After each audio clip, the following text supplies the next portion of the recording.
नमस्कार, जी न्यूज पर आपके साथ मैं अदिति त्यागी। आपको बता दें इस वक्त बड़ी खबर नोएडा से मिल रही है, जहां 5 और कोरोना पॉजिटिव पाए गए हैं। जी हां, गौतम बुद्ध नगर में कोरोना पीड़ितों की संख्या अब बढ़ गई है। अब ये 23 हो गई है और एक तरीके से 23 मरीजों का पॉजिटिव टेस्ट किया जाना इस तरफ इशारा करता है, संकेत देता है कि गौतम बुद्ध नगर में कोरोना पांव पसार रहा है। इससे पहले भी आपको कल भी याद होगा 5 संक्रमित पाए गए थे, पॉजिटिव टेस्ट किए गए थे और आज भी नोएडा से 5 और कोरोना पॉजिटिव टेस्ट किए गए हैं। और इसी के साथ नोएडा में कोरोना से संक्रमित मरीजों के आंकड़े की बात करें तो अब ये संख्या बढ़कर 23 हो गई है।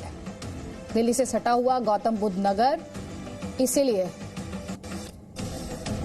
तमाम इंतजाम प्रशासन द्वारा किए गए हैं। लोगों से अपील की गई है वो घरों में रहें, बाहर ना निकलें, किसी भी तरीके से इस संक्रमण को आगे फैलने से रोका जाए। लेकिन पहले भी देखा गया, जो नोएडा में मामले पॉजिटिव टेस्ट किए गए वो अक्सर एक ही घर के, एक ही परिवार के सदस्य थे। अब ये 5 और मरीज पॉजिटिव टेस्ट किए गए हैं और उसके साथ ही नोएडा में कोरोना से संक्रमित मरीजों की संख्या हो गई है 23। साथ ही एक और बड़ी खबर आ रही है कि नोएडा में कोई भी मकान मालिक 1 महीने तक किराएदार से किराया नहीं मांगेगा।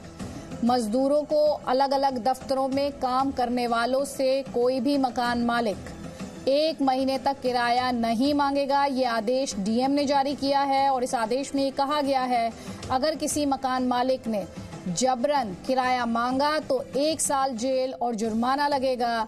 अगर किसी किराएदार से जबरदस्ती की गई तो 2 साल की सजा होगी। ये बड़ा ऐलान, राहत देने वाला ऐलान लोगों के लिए। मेरे सहयोगी विशाल पांडे का रुख कर लेते हैं। विशाल, मकान मालिक किराया नहीं मांगेंगे, ये कंडीशन किन किन लोगों पर लागू होती है? देखिए अदिति, क्योंकि सबसे बड़ा कारण जो पलायन का था वो ये था कि मकान मालिक लगातार किराया मांगने का दबाव किराएदारों पर बना रहे थे और ये ऐसे किराएदार थे जो मजदूर थे, जो दिहाड़ी पर काम करते थे, जिनके लिए अब कोई आय का स्रोत नहीं बचा था इस लॉकडाउन के बाद। उनके सामने सबसे बड़ी परेशानी ये थी कि वो 1 महीने का किराया कैसे दें। और मकान मालिक कई जगह से इस तरह की भी खबरें आई थी कि वो किराएदारों पर दबाव बना रहे थे कि आप हमें एडवांस में महीने का किराया दीजिए। तो ऐसी स्थिति में ही मजदूरों को पलायन करना पड़ा था। लेकिन सरकार ने अब इसमें हस्तक्षेप किया है। नोएडा प्रशासन ने सीधे तौर पे आदेश दिया है उन सभी मकान मालिकों को जो नोएडा में हैं, जिनके घर में किराएदार रहते हैं, कि किसी भी किराएदार से अगले 1 महीने तक किराया ना मांगा जाए। उसके बाद आप किराया उनसे ले सकते हैं। उनको ये मोहलत दी जाए कि 1 महीने तक कोई भी किराया उनसे ना मांगा जाए। और मैं आपको यहाँ पर रोक रही हूँ क्योंकि एक और बड़ी खबर इस वक्त हम दिखा रहे हैं। श्रीनगर में आज कोरोना पॉजिटिव 7 नए मरीज मिले हैं। इसके अलावा कर्नाटक में कोरोना के 10 नए मरीज। अब तक 74 लोग कर्नाटक में संक्रमित। चिंता बढ़ाने वाला ये पूरा मामला श्रीनगर में भी आप देख रहे हैं। लगातार जम्मू कश्मीर की अगर बात की जाए, वहां पर भी जो मरीजों की संख्या है वो तेजी से बढ़ रही है।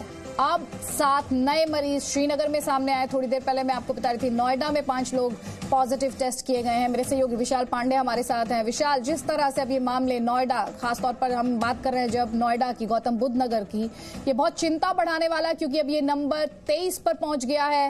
ये जो 5 और मरीज पॉजिटिव पाए गए हैं, इन्हें लेकर और क्या डिटेल्स हैं? क्या एक ही परिवार के हैं, एक दूसरे से कनेक्टेड हैं? कैसे ये संक्रमण हुआ है?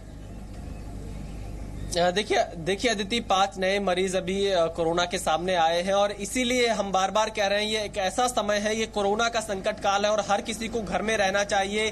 जी न्यूज भी अपील कर रहा है कि आप अपने घर में रहिए। कोई परेशानी है आप सरकार से संपर्क करिए, कंट्रोल रूम स्थापित किए गए हैं, आप उन पर संपर्क करिए। आपको हर समस्या का समाधान यहाँ पर जरूर किया जाएगा, लेकिन किसी भी कीमत में घर की लक्ष्मण रेखा को पार न करें। हमने 2-3 दिनों से जो तस्वीरें देखी, अब बार बार हम यही अपील कर रहे हैं कि जो भी है अपने घर में रहें। अब सरकार की तरफ से भी अलग अलग तरह के आदेश आ रहे हैं। किराएदारों से किराया नहीं मांगा जाएगा, खासतौर पर नोएडा में, क्योंकि यहां पर मजदूरों की संख्या बहुत ज्यादा है, उनके सामने बड़ी परेशानी थी। और अगर कोई मकान मालिक उनके ऊपर मकान खाली करने का, कमरा खाली करने का दबाव डालेगा तो उसके ऊपर कानूनी कार्रवाई भी की जाएगी। 1 साल से लेकर 2 साल तक की सजा वाली कानूनी कार्रवाई की जाएगी, FIR दर्ज की जाएगी। तो ये कोशिशें इसलिए की जा रही हैं ताकि कोई भी व्यक्ति किसी भी मजबूरी में अपने घर से बाहर ना निकले, वो अपने घर में ही रहे। राशन की व्यवस्था यहाँ पर की जा रही है ताकि लोगों तक पहुंचा जा सके।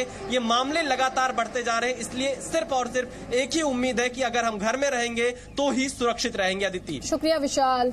तो एक तरफ नोएडा में 5 और मरीज जो हैं वो कोरोना पॉजिटिव पाए गए हैं और दूसरी तरफ डीएम द्वारा ये नया आदेश जिसके तहत मकान मालिकों से कहा गया है आप किराएदार को मजबूर ना करें 1 महीने के लिए किराया देने के लिए। एक छोटे से ब्रेक के लिए यहाँ पर रुक रहे हैं, लेकिन ब्रेक में जाते जाते आपको बता देते हैं आपके पास मौका है, अगर आपके पास घर में बैठे हुए कोई उलझन है, शंका है या फिर कोई सवाल है, हमारे बड़े अभियान जनसंवाद अभियान का आप हिस्सा बनिए। आपके सवाल हम उठाएंगे शाम 6 बजे। नंबर्स क्या हैं आपके स्क्रीन पर।